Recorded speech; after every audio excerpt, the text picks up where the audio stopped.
శ్రీ మహాత్మా సేవా శాంతి ఆశ్రమంలో ఆశ్రయం పొందుతున్న వృద్ధులకు అన్నదాన కార్యక్రమం నిర్వహించారు. అఖిల్ వెంకట్ సాయి గౌతమ్ నంద జన్మదినోత్సవం సందర్భంగా ఈ సేవా కార్యక్రమాన్ని చేపట్టారు. పట్టణానికి చెందిన చిన్నారులు గౌతమ్ నంద అఖిల్ వెంకట సాయి జన్మదినోత్సవ వేడుకలను బుధవారం రాత్రి ఘనంగా నిర్వహించారు. స్థానిక బురిపాలెం రోడ్లోని శ్రీ మహాత్మా సేవా శాంతి ఆశ్రమంలో చిన్నారుల జన్మదిన వేడుకలను జరుపుకున్నారు. ఆశ్రమ వ్యవస్థాపకులు వజ్రాల రామలింగాచారి నేతృత్వంలో జరిగిన కార్యక్రమంలో పలువురు వేద పండితులు చిన్నారులకు ఆశీస్సులు అందజేశారు. కేక్ కట్ చేయించి శుభాకాంక్షలు తెలిపారు. అనంతరం ఆశ్రమవాసులకు అన్నదానం చేశారు.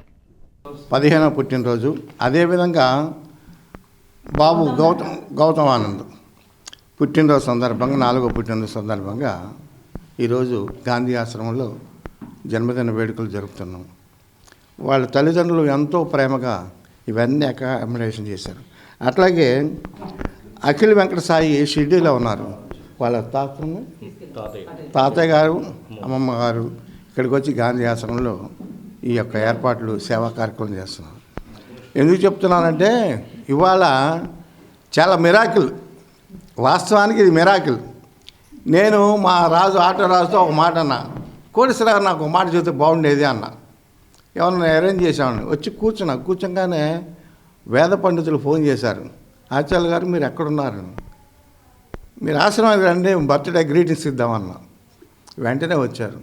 అది దైవ సంకల్పం. అది గాంధీ గారు సంపూర్ణంగా మీ యందు గాంధీ మహాత్ముడు ఆ బిడ్డల్ని ఆశీర్వదించాడు. ఈరోజు ఆ బిడ్డల్ని అసలు నాకు ఒళ్ళు గగురుపాటు వస్తుంది. నాకు అసలు ఆశ్చర్యంగా ఉంది.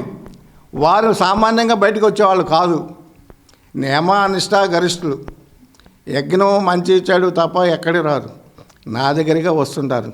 వారు ఇంటికి వచ్చి వెంటనే నేను అనగానే సెకండ్ మళ్ళీ బండి తిప్పంటే వీళ్ళు నిజంగా ఇప్పుడు గౌతమ్ నంద అదేవిధంగా అఖిల్ వెంకట సాయి నిజంగా వాళ్ళు గాంధీ గారి ఆశీస్సులు పొందారు. పొందబట్టే వారి ద్వారా అందింది.